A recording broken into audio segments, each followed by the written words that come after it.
ایک جوڑے کی لو میرج ہوئی اور ان کی زندگی ماشاءاللہ خوشیوں سے بھری تھی۔ شوہر ایک دن بیوی سے کہتا ہے کہ تم نے آج نماز نہیں پڑھی۔ بیوی نے کہا تھک گئی تھی اس لیے نہیں پڑھی، صبح پڑھ لوں گی۔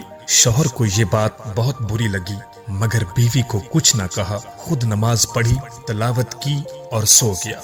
دوسرے دن بیوی کے اٹھنے سے پہلے ہی نماز پڑھ کر دفتر کے لیے نکل گیا۔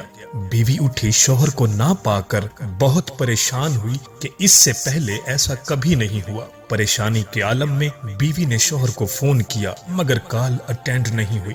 بار بار کال کی لیکن کوئی رسپانس نہ ملا۔ بیوی کی پریشانی بڑھتی ہی جا رہی تھی۔ کچھ گھنٹے بعد کال کی تو شوہر کی آواز اس کے کانوں میں پڑی کہ تھکا ہوا تھا، لیٹ گیا تھا، نیند آ گئی تھی۔ بیوی نے ایک سانس میں نہ جانے کتنے سوال کر دیے۔ کہاں تھے آپ؟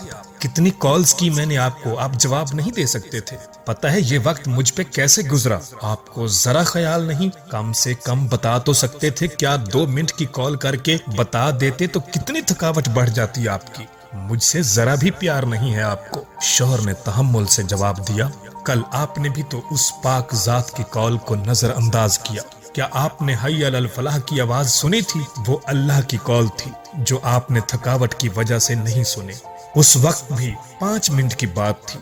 تھکاوٹ کتنی بڑھ جاتی ہے آپ کو نماز پڑھ کے۔ کیا آپ کو اپنے اس پروردگار سے اتنا بھی نہیں جس نے آپ کو سب کچھ دیا؟ کیا پروردگار کو یہ بات پسند آئی ہوگی؟ یہ سنتے ہی بیوی پہ سخت طاری ہو گیا اور روتے ہوئے بولی، مجھے معاف کر دیں، غلطی ہو گئی، میں سمجھ گئی، میں سچے دل سے استغفار کرتی ہوں، میرے پروردگار مجھے معاف فرما۔